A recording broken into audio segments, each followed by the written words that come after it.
بسم الله، ازيكم يا جماعة عاملين ايه؟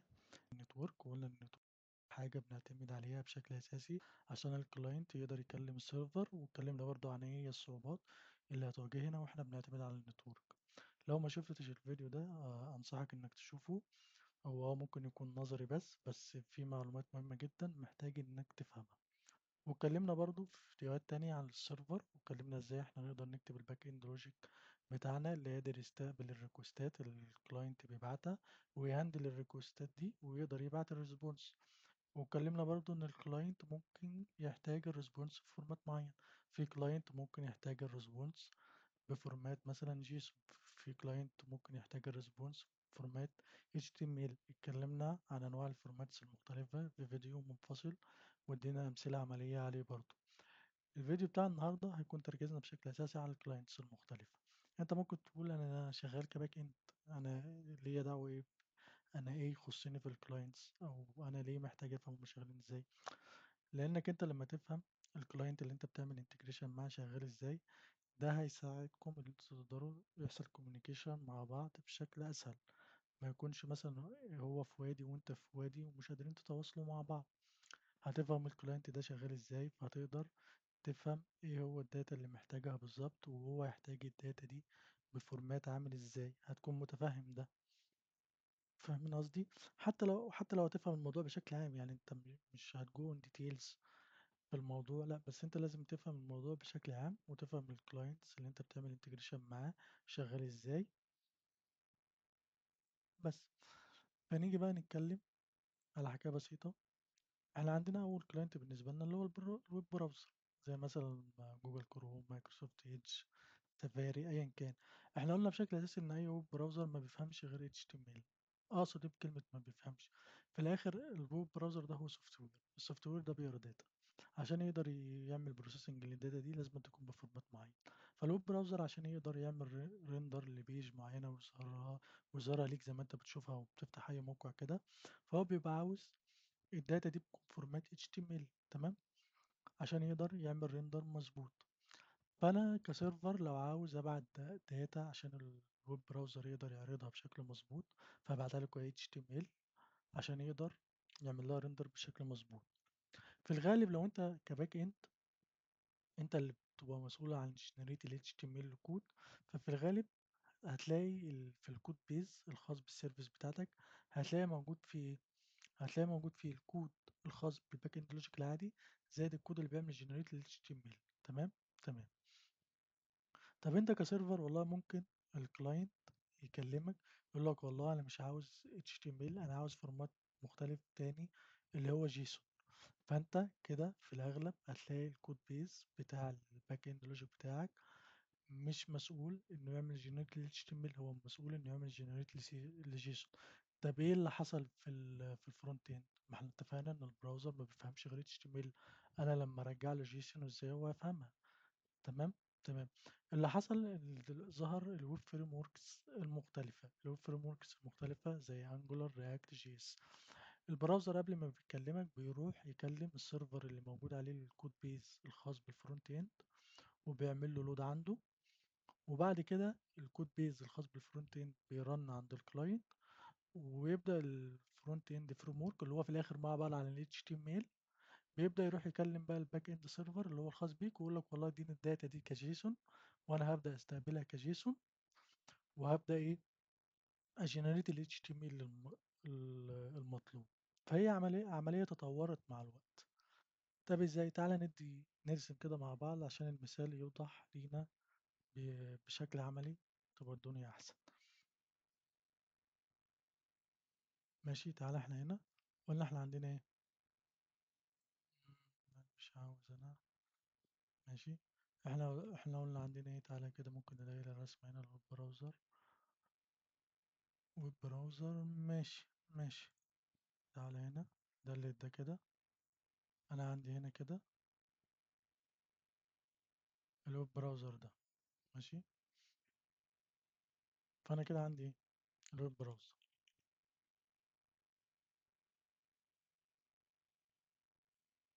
ماشي. ده بيروح يكلم ايه؟ هيروح يكلم الباك اند سيرفر. ماشي. عن طريق ايه؟ عن طريق النتورك. تعالى كده نشوف اي رسمة بتعبر عن النتورك.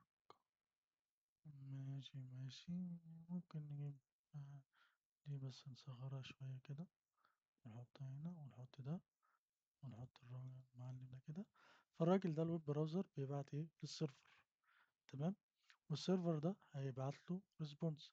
احنا قلنا في الغالب الريسبونس ده تبقى عبارة عن ايه؟ اتش تي. تعالى بقى. ماشي. فالراجل ده هيستقبل الريكوست اللي جايه، هيعمل اللوجيك بتاعه، وبعد كده مسؤول انه يرجع اتش تي ام ال كود للويب براوزر. فكده قلنا ان الكود بيز بتاعك كباك اند في الاغلب، الكود بيز اللي هو البروجكت بتاعك يعني في الباك اند، هيكون مسؤول عن ايه؟ عن حاجتين. اول حاجه هتلاقي عندك الباك اند لوجيك العادي، الباك اند لوجيك اللي انت تستقبل الريكوست وتهندله، تمام. تاني حاجه هيكون مسؤول عنها اللي هي ايه؟ الفرونت اند كود، او بشكل عام نقدر نقول ايه؟ يجنريت ال HTML كود.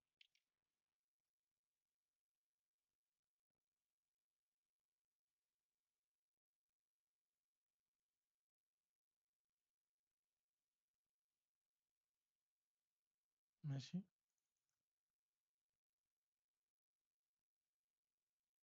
طب ماشي، يبقى انت كده كل ريكوست هيجي لك على على الكود بيز بتاعك، هيحصل ايه؟ هتنفذ الباك اند لوجيك، وجزء من اللوجيك بتاعك برضو هتلاقي نفسك انت موجود في الكود بيز بتاعك، هتبقى ريسبونس، هتبقى مسؤول ريسبونسبل ان انت تعمل جنريت ل HTML كود. فده في الاخر هيأفكت على الكود بيز بتاعك، فانت محتاج تفهم الكلاينت بتاعك شغال ازاي كباك كباك اند لوجيك يعني، او باك اند ديفلوبر. طب ده هيأثر في إيه؟ طيب من اول نظره هيبقى في ميكس في الكود. انا المفروض الكود بيس كباك اند ابقى مسؤوليتي ان اكتب الكود الباك اند لوجيك بس، انا ليه في الكود بيس بتاعي يبقى عندي فرونت اند كود؟ تمام. دي اول حاجه ممكن ناخدها او تلاحظها في ميكس في الريسبونسبيلتي هنا. تاني حاجه ممكن نلاحظها، اللي انا كل مره الريكوست هيجي لي هبعت HTML، فالويب براوزر هيعمل ري ريندر لل HTML كلها، فاهم؟ فدي عملية مكلفة، مش عملية سهلة. اللي أنا كل مرة هروح أعمل إيه؟ أطلب بيج، فالويب براوزر يستقبل البيج ويعمل ري ريندر للبيج دي كلها، تمام. وخد بالك أنت في الآخر الويب براوزر بيرن على الماشين الخاصة باليوزر المستخدم. أنت ممكن هنقول السيرفر إمكانياته كبيرة، بس في الآخر الويب براوزر أنت مش هتقدر تحكم بالإمكانيات الماشينز اللي اليوزرز المختلفة بيستخدموها. ممكن واحد مثلا تكون إمكانيات الماشين اللي بيستخدمها محدودة، ففكرة إنه يكون مثلا فاتح أكتر من تابة، وكل تابة بتبعت ريكوستات، وكل تابة بتعمل ريندر ل HTML، فهتأثر على البرفورمانس بشكل عام بتاع الويب سايت بتاعك. فده بشكل عام عيب الابروتش ده، اللي انا ايه؟ اول حاجه من ناحيه الكود بيز اللي انا بيبقى عندي ميكس بين اللوجيك، بين الباك اند لوجيك والفرونت اند كود. تاني حاجه، اول عيب، تاني عيب، تاني عيب هو ايه؟ اللي انا كل شويه برجع HTML كود الخاص بالويب للويب براوزر، والويب براوزر بيضطر يعمل ريندر. ده كان اول ايه؟ تقدر تقول ايه؟ ده اول جيل من المواقع من الويب سايتس اللي كانت بتتعمل. يعني ده نقول ايه؟ ده اول خطوه. يعني ده الفيرست ستيب. ماشي. ده اول ابروتش مثلا. تيجي الناس حاولوا يحسنوا الدنيا، قال لك إيه؟ احنا ممكن ايه؟ احنا مش عاوزين الويب براوزر يبدا يعمل ايه؟ يبدا يعمل ريرندر اتش تي ام ال كل شويه. قال لك ايه؟ انا هبعت اول حاجه الريكوست للباك اند، الباك اند هيعمل جنريت للفرونت اند اتش تي ام ال، وهطلع للويب براوزر. تعالى كده، والويب براوزر هرجع له اتش تي ام ال كود.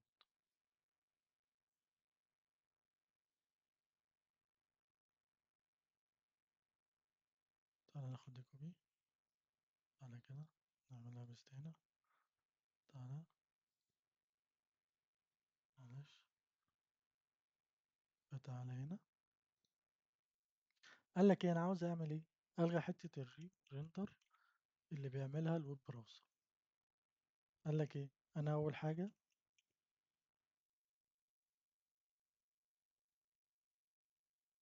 اول ستيب عندي هبعت ريكوست للكود بيس، والكود بيس هيرجع لي ال HTML كلها مره واحده بتاع الباك اند. احنا زي ما اتفقنا احنا قلنا ده كله كود بيس خاص بالباك اند. طب ماشي، طب لو انا عاوز مثلا اعمل ريفريش للداتا اللي معروضه على ال HTML، بدل ما كل مره اروح اطلب منه ال HTML دي تاني واعمل لها ريندر تاني، والباك اند برضه يضطر يعمل اللوجيك بتاع اللي هو يعمل جنريت ال HTML تاني، لا، انا ممكن لما عاوز داتا معينه اطلع بريكوست جديد للسيرفر بشكل عام. على كده نكبر السيرفر شوية، اطلع بريكوست جديد اقول له والله انا عاوز داتا عشان اعمل لها ريندر، والباك اند يرجع لي ايه؟ جيسون. يبقى انا كده وفرت ايه؟ وفرت اول حاجة زي ما احنا قلنا عيوب، عيوب ده إيه؟ عيوب الابروتش ده والطريقة دي، اللي انت كل شوية الباك اند هيعمل جنريت لل HTML كود، وكل شوية البراوزر هيعمل ريندر ال HTML. قال لك بقى احنا هنعمل ايه؟ عاوزين نتغلب على مشكلة اللي احنا نعمل ريندر عند الويب براوزر وكل شوية الباك اند يعمل جنريت ال HTML كود. هنبعت ريكوست. خلاص احنا في اول ابروتش رحنا عملنا ايه؟ رحنا قلنا الباك اند يا باك اند ادينا ال HTML. ال HTML ايه؟ رجعت وحصل لها ريندر على البيج على البراوزر بتاع اليوزر. اليوزر بقى مثلا عمل انتراكشن او كتب حاجة معينة، مثلا زي ايه؟ زي تعالى كده دي تمثل الانتراكشن بتاع اليوزر. انا مش عاوزك، دي بتمثل الانتراكشن بتاع اليوزر. فانا مش هروح اطلب ال HTML بيج كلها، لا، انا هبعت ريكوست جديد واقول له والله رجع لي الداتا في فورمات جيسون، وانا مش هعمل لود للصفحه كلها، لا، هعمل ري ريندر لايه بقى؟ لجزء من الصفحه.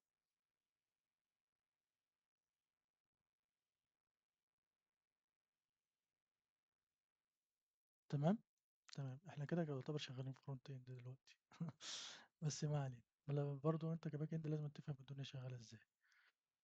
احنا بقى نقلنا من الابروتش الاول ده، اللي احنا كل شويه الويب براوزر يبعت للباك اند يقول له والله انا عاوزك تعمل لي جنريت، فالباك اند كل شويه يعمل الباك اند لوجيك الخاص بيه، وكل شويه يعمل جنريت لل HTML بيج كلها ويرجعها للويب براوزر، والويب براوزر يعمل ريندر لل HTML كلها.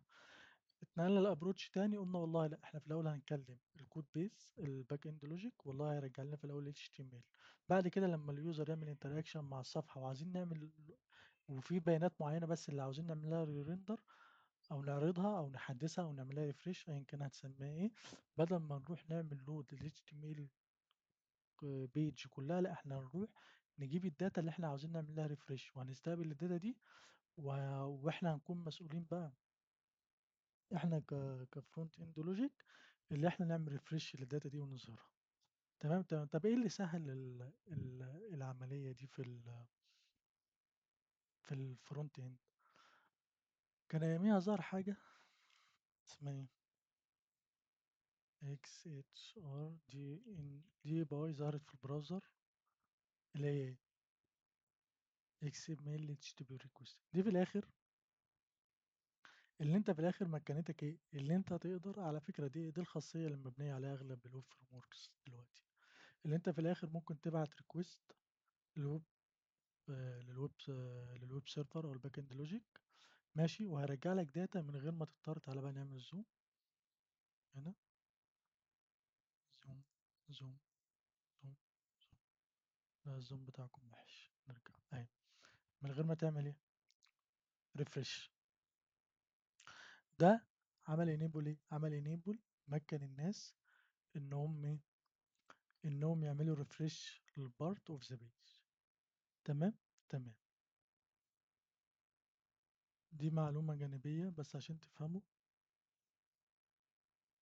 النقطة دي. في المرحلة دي بقى ظهر لايبريز كتيرة بتستغل الموضوع ده وبتسهل طبعا الانتراكشن، يعني بتسهل الانتراكشن، الكود اللي بيتكتب في الجافا سكريبت والحوارات دي، ولايبريز كتيرة بتسهل الجزء ده، زي مثلا عندك ايه؟ تعالى كده بسم الله الرحمن الرحيم، عايزين نفتكر، ماشي، على حسب ما افتكر عندك نوك اوت جيس. دي لايبراري كانوا الناس بيستخدموها برضو في الجافا سكريبت كانت برضه هي فيها خصائص كتيرة جدا، بس فيها الخاصية زي ما أنا قلت لك، ممكن تبعت ريكوست وتعمل ريفرش لجزء معين للبيج. عندك مثلا ممكن الناس تعرفها لأنها أشهر لايبراري الناس بتستخدمها. عندك مثلا جي كويري. تمام. تمام. طبعا الناس بتوع الفرونت اند هيكونوا مهتمين بالموضوع ده، بس احنا بناخد ايه، حاجة كده ريفرش. كده المرحلة التالتة، احنا كده اتفقنا ان احنا حلينا اول جزء من المشكلة اللي مقابلانا. تمام. لسه المرحلة التانية اللي هي ايه، انا لسه عندي الكود بيز الخاص بالباك اند مسؤول انه يستقبل الريكوست ويبدأ يعمل هو جنريت ال HTML كود. طلع عندنا ايه، اللي هي الويب فريم ورك، اللي هي في الاخر معتمدة على اللي قبليها، يعني هي في الاخر معتمدة على الخاصية دي في الاخر، بس هم بقى مقدمين فيتشرز كتيرة. طلع عندنا الويب فريم وركس مختلفة. ماشي. نيجي هنا، عندك الويب فريم وركس المختلفة زي ايه مثلا، زي انجلر، زي رياكت، زي في مشكلة برضو نسينا نقولها، ان انت هنا وانت بتكتب كود بالذات للناس اللي بتقول فرونت فرونت معلش، بتوع الناس بتوع الفرونت اند، اللي انت مفيش ستاندرد لطريقة كتابة الكود، يعني كل واحد هيكتب الكود زي ما هو ايه، زي ما هو شايف. فاهمين قصدي؟ لانك انت في الاخر بتستخدم HTML و CSS وجافا سكريبت، فما فيش ستاندرد لطريقة كتابة الكود. قلنا العيوب اللي احنا قابلناها قبل كده، اللي هو احنا كل شوية تعمل ريندر للبيج، وكل شوية اللوجيك في الباك اند يكون مسؤول انه يعمل جينات ال HTML.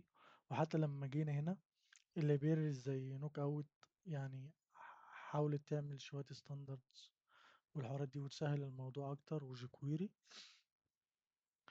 جت بقى الويب فريم وركس حبت تضيف في بعضهم مش كلهم، يعني انجولار ليها اركتكتشر معين، ستاندرد معينه لازم تتبعها بحذافيرها. رياكت لا، تعتبر سايبه الدنيا على حسب التيم يعمل الاركتكتشر اللي هو محتاجه. فيو تحس انها وسط. تمام. تمام. بس هم بشكل اساسي حللنا مشكله ايه، خلاص احنا حلينا مشكله الريندر. هم بشكل اساسي طبعا هم سهلوا حاجات بالنسبه للناس بتوع الفرونت اند، بس بشكل اساسي خدمونا احنا كباك اند في ايه، اللي انت دلوقتي بقى عندك ايه، بقى عندك السيرفر الخاص بالباك اند. تعالى كده في الويب فريم وركس، تعالى ننزل تحت، تعالى جيب الراجل ده كده هنا. ماشي. نجيب الراجل ده بس هنا. ماشي نرتبه. بقى عندك دلوقتي الكلاينت لما بيعمل انتراكشن، اول لما بيفتح البراوزر كده، تعالى بقى هنا،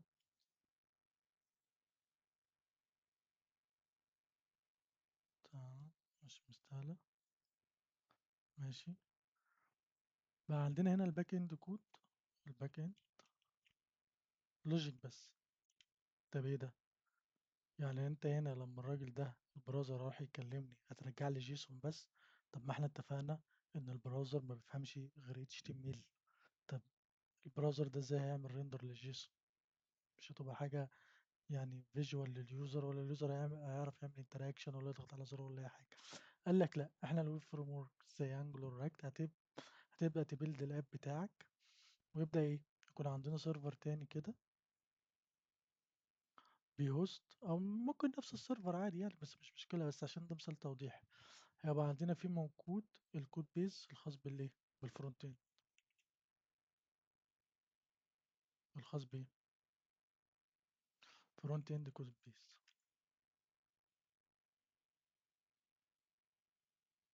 ماشي. تعالى كده،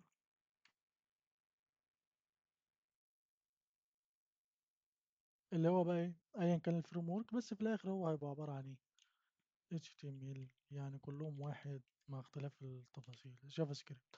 الراجل ده البراوزر اول حاجة هيروح يلود البروجكت اللي هو ايه، الفرونت اند كود بيز. بعد ما يلود اللوجيك هيبقى ايه، اللوجيك ده هيران في البراوزر بتاع الراجل كده. تمام. ماشي. يبقى كده البراوزر اول حاجة احنا شلنا ال HTML واي حاجه لها علاقه بال HTML من عند الباك اند. طب الراجل بقى لما يعمل انتراكشن الكود بيس بقى اللي هو بتاع ال HTML وال CSS والجافا سكريبت هيكون بقى مكتوب بقى الناس اللي بتوع الفرونت اند اللي كاتبين الكود هيكون مهندلين مثلا لما اليوزر يروح بيج معينه او يتك على زرار معين فيروح يكلم الباك اند لوجيك. تمام. والباك اند لوجيك قلنا أغ... اكتر فورمات بيستخدموه هو الجيسون، هرجع له جيسون. ماشي. هيبقى هنا عندي ايه؟ عندي الفرونت اند لوجيك. الفرونت اند لوجيك هيبقى مسؤول عن ايه؟ ان اول حاجه يريتريف جيسون، يعمل ريتريف للجيسون. او ماشي. وبعد كده هيكون مسؤول انه يعمل ايه؟ هيجنريت ال HTML كود المناسب. تمام تمام. ده بيتهيألي التطور في الطبيعي الفلو، يعني الحاجات دي ما ظهرتش مع بعض، الحاجات دي ظهرت ايه؟ ورا بعض مع الوقت. طب هل في حاجة أفضل من حاجة؟ لأ، هي في الآخر بتعتمد على المشروع اللي أنت عامله. يعني يعني أنت لو مشروع بسيط والدنيا مش مكلكعة، مفيش داعي إن أنت تروح للوب فريم وركس أنجولار وراكت وفيو. لو أنت المشروع عندك عبارة عن إيه؟ اللي أنت بترندر كام صفحة HTML كده وفيها كام دايناميك داتا، عاوز تلودهم، عاوز تعمل لهم لود وتعرضهم بشكل معين، مفيش داعي بقى إن أنت تروح للدنيا المكلكعة دي. تمام تمام. برضو انك تستخدم لايبراري زي نوكاويت وجيكويري وبتاع، برضو حاجة مناسبة، يعني هي حاجة وسط بين ده وبين ده. فاهم؟ ففي الآخر هي بتبقى حسب البروجكت. تمام تمام. ده بالنسبة لإيه؟ عندنا بالنسبة للكلاينت اللي هو الويب براوزر. أظن إن إحنا كده خطينا الويب براوزر. يعني أنت كباك إند ديفلوبر فاهم لما تعمل انتجريشن مع كود بيردنا على الويب براوزر هيكون شغال إزاي. طب تعالى نشوف مثال عملي. أنا اخترت كده، تعال نشوف موقع زي ستيم. انسبكت هنا انت بتقدر ايه؟ في النتورك بتشوف الريكوستات اللي طالعه وتشوف الريسبونس اللي راجع ايه. تعالى انا مثلا هروح للصفحه دي الستور مثلا. تعالى هوم كوميونيتي. ماشي. تعالى تعالى تعالى شايف الريسبونس هنا مثلا؟ السيرفر ردد عليا بيه ب HTML. طب تعالى يا عم نشوف ال تكست جافا سكريبت، تكست HTML، تكست XML. ده معناه ايه؟ ده معناه في الريكوست، هو بيبعت الريكوست، هو بيظهر لك تفاصيل الريكوست هنا. هو بيبعت الريكوست للسيرفر، دي هنجيلها ونغطيها بشكل اساسي، بس بشكل كبير يعني. بس المرة دي هنعديها بس على السريع عشان ما نستهلكش وقت كبير فيها. انت لما بتبعت ريكوست للسيرفر انت في الاخر بتعتمد على بروتوكول اسمه HTTP بروتوكول، بتبقى فيه اليو ار ال، وانت بتبعت للسيرفر بتقول له والله انا عاوز الفورمات بتاع الداتا. طب بتبعتها له عن ايه؟ عن طريق حاجه اسمها هيدر. احنا اتكلمنا على الفورمات بتاع الداتا، بس ازاي هم يفهموا بعض؟ هيفهم ان الكلاينت ده عاوز جيسون ولا عاوز HTML، فببعتها له عن طريق حاجه اسمها ايه؟ الهيدرز. تمام تمام. زي ما شفنا هنا انا باكسبت ايه؟ تكست جافا سكريبت، تكست HTML. طب تعالى نعمل كلير ونفتح صفحة تانية. انستين. عاوزين نبحث السبورت. مش ازاي ما ظهرليش حاجة؟ ماشي ماشي. تعالى دي الريسبونس ماشي. انت بتبعت ايه؟ request header accept. طب تعالى نعمل ريفرش كده. ماشي. community. ماشي. workshop. ماشي. clear. تور. هما شكلهم بيستخدموا جيكويري فعاملين ميكس. هما شكلهم في ايه؟ احنا شرحنا ايه؟ في الوسط. تعالى كده نعمل زوم. يبقى هم هنا ايه؟ مش بيور اللي هم كل شوية يرجعوا HTML، لا هم مستخدمين حاجة وسط. في حاجات بيرجعوا HTML وفي حاجات بيرجعوا JSON. طب كويس. اه ده ادانا مثال عملي على الحاجة اللي احنا عاوزينها. حتى بص انت تلاحظ الريسبونس بتاع الريكوست ده ايه؟ JSON. طب تعالى كده، فيرجن 1 فيرجن 2 فيرجن 3. ماشي نخش بس على آخر صفحة ونروح الموقع التاني نشوف. ماشي ماشي ماشي. شايفين هنا هنا هنا جيسون، هنا جيسون، هنا جيسون، هنا جيسون، هنا جيسون، هنا جيسون، هنا جيسون. حلو. ماشي ماشي. سبورت الريكوست بتاعه ما بيظهرش هنا. ماشي عشان ما نستهلكش وقت كبير في الموضوع ده.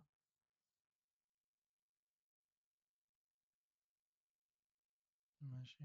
اعمل لود، ريفرش الصفحة كلها كده يا راجل. ديابلو.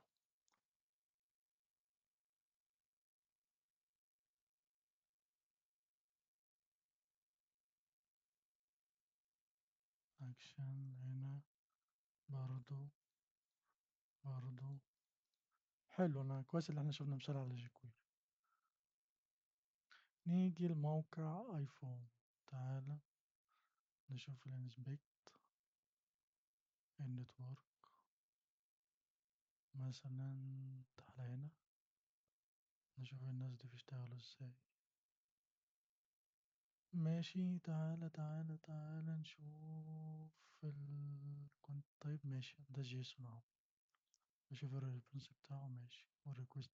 انت برضو معلومة كنا عارفها ان الويب براوزر مش لازم يطلع بريكوست واحد. هو ممكن نفس البيج تطلع باكتر من ريكوست في نفس الوقت عادي. مفيهاش مشكلة. يعني انت بص البيج الواحد طلع بكام ريكوست، ده كل واحد ريكوست منفصل برضو. دي معلومة ليك. تمام. تعالى مثلا نشوف هنا النيم النيم بيعمل ستور مثلا بيزنج جروب مثلا. حلو. وهنا بيعرفوا اللي انا ايه في ليفل يوم بيج البيج جروب. ماشي. بيعملوا تراك للدنيا. طب هنا كويك لينكس. ماشي. وهنا بيرجع له الدولة اللي انا منها. ماشي ايجيبت اهي. والميتاداتا كل حاجة ماشي. ادينا شفنا مثال عملي. طب تعالى نروح لايفون 16 كده. ايفون كلها حاجات بتعمل لها.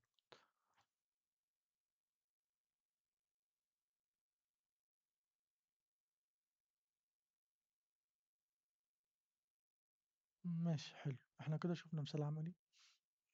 انا قلت بدل ما نكتب كود بنفسنا وكده والحوارات دي، نشوف مواقع شغالة هتكون مثال عملي وفي نفس الوقت حاجة برودكشن وشغالة حلو.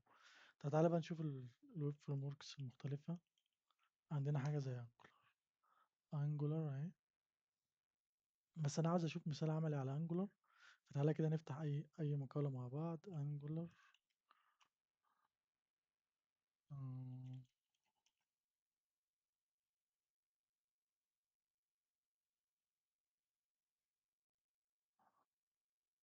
مثلا. تعالى نشوف كده. انت في الاخر انجولار بيبقى عندهم حاجة اسمها HTTP كلاينت في الاخر اهو. بص بيبعت الريكوست. قبل ما بيبعت، طب كويس، ده مثال حلو. قبل ما بيبعت الريكوست بيقول له والله انا عاوز الكونتنت تايب بتاعي يا باك اند كابلكيشن. ابلكيشن جيسون يعني بمعنى ايه؟ الفورمات بتاع جيسون وده اليو ار ال اللي هو بعته. تمام. وهو بقى الريسبونس بتاعت اللي هتجيله لما يهت اليو ار ال ده، هيبدأ بقى يعمل لها بارس ويبدأ يظهرها في الصفحة. تمام. تيجي هنا حتى هنا هو مسؤول عن ايه؟ على كل حاجة خاصة بالبيج. ماشي حلو. نيجي ماشي. تعالى هنا. هتلاقيهم كلهم شبه بعض. عندنا السيرفيس هتروح تكلم الاند بوينت دي. ماشي. وبعد ما تكلم الاند بوينت دي هتعمل ايه شايفين هنا ايه؟ كنا طيب application slash جيسون. ماشي. وبعد كده هو هيبدأ يظهرهم في البيج. بس. طب تعالى ماشي احنا كده عملنا انجولار. الأساسيات واحدة في فرونت اند باك اند كله شبه بعض. ده انجولار فريم ورك.